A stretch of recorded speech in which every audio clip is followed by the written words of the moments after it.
Welcome back. If you're just joining us, you are watching Good Morning Kenya, and today we are trying to find out what exactly is your purpose in life, and you can be able to tell us what you think it is. And we are talking to a motivational speaker, a young person who is keen on trying to mentor other young people to be able to realize what direction, what path their life should take, and that is Fred Kiruanjiro, an author of a book, What Kills Students. So do keep those questions coming. Do keep talking to us. The numbers are 20511, starting with the word GMK, or you can just send us an email on gmk@kbc.co.ke, and of course he will respond to some of the issues that you do raise with us here on Good Morning Kenya. How do you discover your purpose in life? You discover your purpose in life by knowing what you love doing. What do you love doing? What is your passion? What can you do without being paid? If you are to do a certain task, a certain job, and you are not to be paid, probably that is your passion. If you are to lipua 10 million, probably that is your passion. What you will do with the 10 million? What do people say you are best in? What do you love doing? What do you feel at best, at ease, that you do not struggle in life doing? Probably that is your passion. All right, and as you know, you wrote this book. You have mentioned there are several aspects of it that you looked at, students. To what extent are you also able to communicate with the teachers and with the parents to try and also make them understand what are some of the issues that are facing the young people and how they can come in as parents? Because today you will realize most of the times parents and teachers will always have sort of, say, blame game, that, you know, when they're in school, you're in charge of them. When they're at home, you're in charge of them. Most parents will tell you, I have to do 2 jobs, I have to, you know, it's sort of like they're too busy to even, you know, take care of the children. My main, and also when I go out to schools, I'm also invited to AGMs, annual general meetings in schools. So it is during these forums that I'm able to meet with parents. And with parents, I tell them it's your responsibility to make sure that you can be able to train up and bring up these children in the right manner of way, that they're going to be responsible Kenyans, that they know what they do, they know what they want in life, rather than just living a life miserably.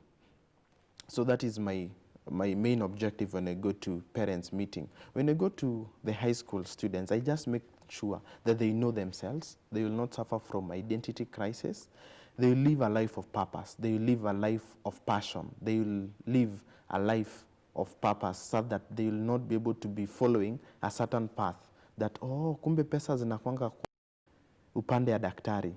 That is the way they will be able to go and pursue neurosurgeon, because that is the way, and that is why they want money. So that is the way I be able to approach it. And then to the teachers, I just tell them it is a task that you have been given. So it's just to make sure that you just train up this child in a way that when he becomes an adult, this is a responsible citizen of Kenya. Well, what does it take, you know, for someone to finally, you know, be able to pull away, be able to walk away from routine and say, you know, I'm just going to abandon my job as a banker and I'm just going to, you know, go and motivate people and make a living out of it? What do you think it actually takes to see someone change their path in life and discover their purpose?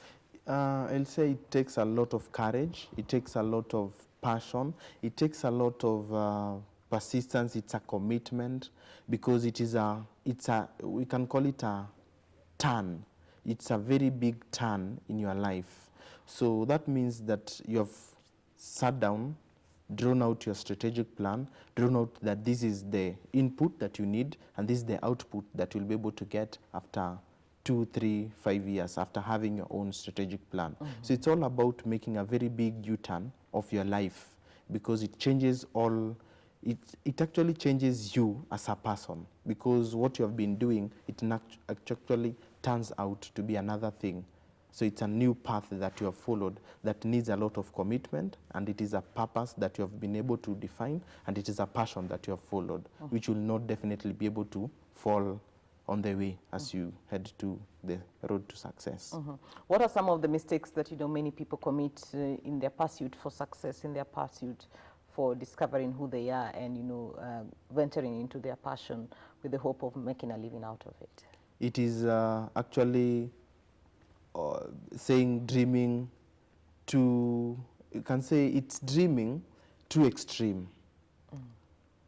When you dream too extreme, as in it is not practical. That is not practical. You're dreaming that you are in Form 4, or you have just finished Form 4, and you need to have at least 10 jets, and you have at least four Range Rovers outside, parked. So that is dreaming too extreme. So it is dreaming being practical. It is having goals that you can be able to set and say, this is actually achievable. So our young people, it is actually they set a certain objective, but age 30, I need either to be married or to marry, and then to have at least 2 children. So it is those dreams, when a person does not be able to achieve by that age of 30, the person slowly becomes weary and fatigued in life, and the person becomes hopeless, and so depression sets in, so stress sets in, and the person is going to be hospitalized. So it is just setting out goals which are just achievable. But it's nice that you mentioned stress, because I was going to get to that. Today we see people as young as high school, as young as even class 7 will tell you, I have stress. Sort of like, I don't know what is happening. Is it that there is a lot of pressure today from society? Is it that there are a lot of expectations, or what seems to be making a lot of people, actually, even statistics are showing, are beginning to suffer effects of depression and things like that? I'll say yes, stress is there, depression is there. There is a lot of expectation. And I'll say this one has come in handy, whereby the girl child has been empowered more than the boy child. So the girl child being empowered, we're having the society expecting a lot from the boy child. So the boy child is a person who is suffering a lot, because at the end, finish Form 4, then within 4 years, you have been able to finish your education and you now have a job, a very stable job. And then within 2-3 years, then you have a family. So there is a lot of expectation. If this young man does not been able to get all of these things within a certain period of time, then he gets a lot of stress. And when stress has set in, then we have depression. And this person is going to be hospitalized because of all these issues. But if you can be able to define your own path, do not let people define your own path. If people define your own path, you'll be living with other people's expectation. If you Range Rover, so that you can be able to be seen that you're driving a Range Rover, then you're actually now living with other people's expectation.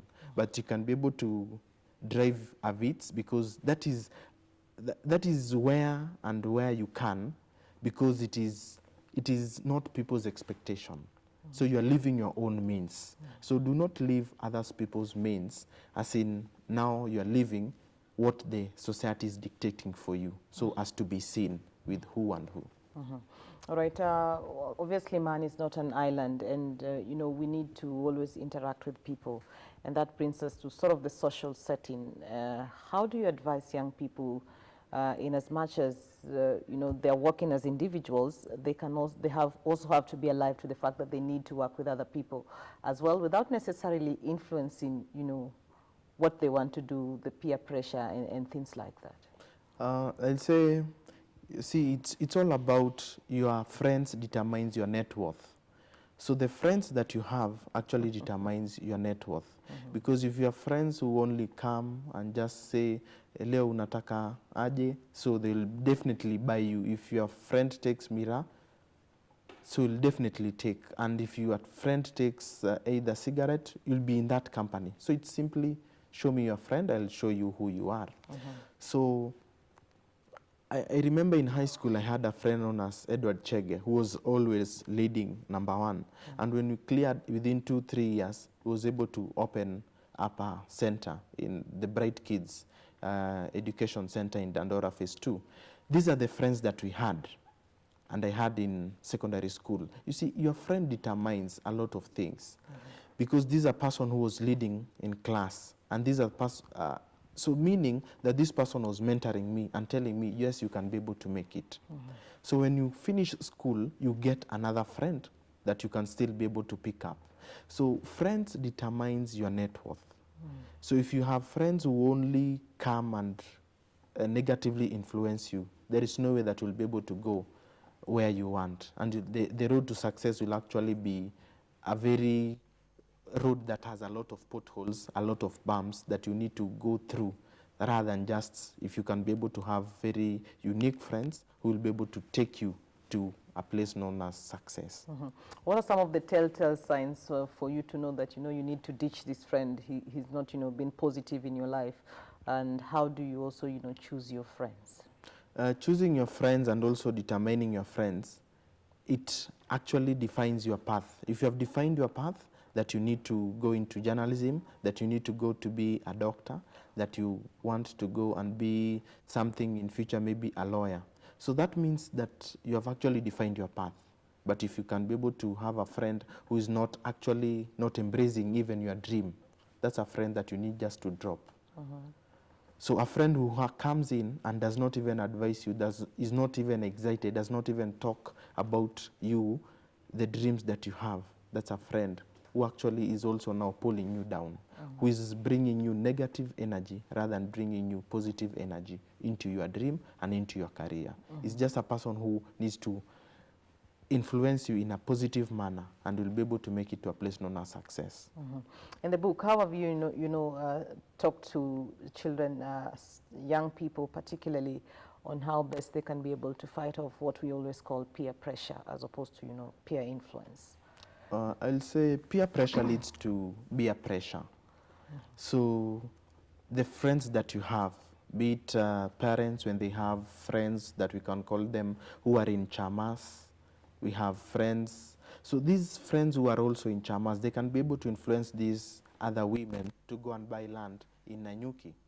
And also they can be able to influence these other women that if you're not married, get into marriage. It is very sweet. We are enjoying ourselves. And if you have a friend, and if they're in this chama, then they can be able to influence one another and say, marriage is not very sweet. You need to be independent. Just get a kid and be the way you are. Just be single. And then they can be able to influence one another and say, taking alcohol and taking cigarette is okay. It's actually, it boosts your energy and motivation in life. So friends determines a lot. You see, some things are not inborn. Some things you just come and you are influenced by one person. So actually your friends determines a lot of things into your life and the kind of dream that you have. Either it will be able to, you'll just be dreaming it or you'll just be having that dream. All right. As you know, you have gone out and talked to people and, tried to encourage them. Is there a particular incident, that you still think about today that, actually stands out for you, an experience, after talking to people, probably they turned, their lives around, things changed for them that, you can always come back and say, for instance, so-and-so did this and that, and that makes you, realize your purpose as well in life, that you're able to achieve what it is that you're trying to do. Actually, I've mentored a lot of young people and I've come to see that actually they have grown. I know of a student known as Christine who I mentored while still in high school in St. Thomas Tigoni, and actually now she's pursuing economics at St. Paul's University. So other people that have been able to mentor, some are in Strathmore University and some are still in high school. So I've been traversing in either in Bomet, so I've been able to mentor a lot of young people, and I've come to realize there is a lot of change. And that keeps me happy and glad that actually I'm living my purpose in life. All right. Today, of course, technology has changed everything. They say the world, has become a global village. At the touch of a button, you're able to talk with everyone. And there has always been the issue about people being influenced by television, radio, and now we have internet that obviously has changed everything. Even as you go out and you do motivational speaking, what is it that you're talking to them about technology and how to embrace it for positive reasons and not for some of the funny things that we see them doing on the internet? I thank the Lord because technology is here with us and it has made us a global village. And with this technology, at the button of your fingertip, you can be able to download an ebook. You can be able to have what you call Facebook. You have WhatsApp. if you can be able to use this positively, well and good, it is going to take you places. But if you're going to use it negatively, it will definitely make you lose purpose in life. And some of the effects of having what we call browsing at times, when you can see young people nowadays, they can be able to go with their phones at night. And so when you go with your phone and you browse, you are on Facebook, maybe you are on holiday, that most of the time you'll be Facebooking and will not be able to have ample time to be able to finish your assignment. At the end of it all, you'll open school and be given punishment because you do not be able to make it. And you'll also lose a lot of sleep while you're still on holiday and you're supposed to be sleeping and you went with your phone at the bed. So it is just embracing technology in a right way manner so that it can be able to help you. If it is you've been given assignments, you can be able to go to your phone or laptop or iPad and then be able to Google. Maybe it is the organic chemistry that you need to be able to understand these chemicals, that it's the components of this chemical. Then you can be able to Google and it will be able to help you rather than going the other way side, that it will be able to influence you in a negative manner in your life. In your book, chapter 6 specifically, Breaking the Silence, I noticed that you have done some little bits of statistics about the issues to do with pornography among students, and it's showing the first internet exposure to pornography is at 11 years old. Society today, I mean, do we really talk about these issues? Do we see people talking to the young people about, internet pornography, about issues of, we've seen masturbation, issues of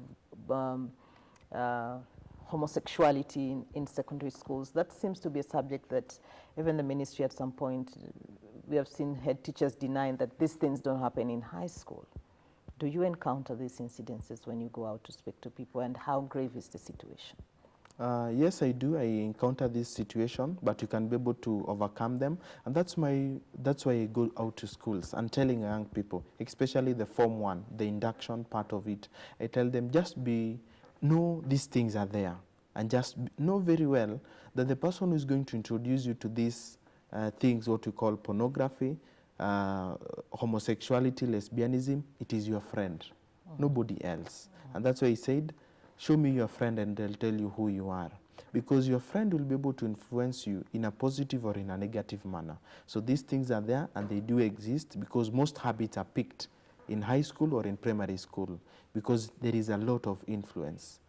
You'll be able to, so this influence that come along, mostly people pick them from high school. But if you can be able to pick a habit, you can either learn it, you unlearn, or relearn it. So they can still be able to overcome all of these challenges. But is this something that we talk about? Is it something that is, out there for the young people to actually get to understand the magnitude and the gravity of how it will influence their lives later on in life? Because it is something that we don't get to see people talk about often. Yes, actually, we don't talk it in platform in most of our media, and it's only put under the carpet.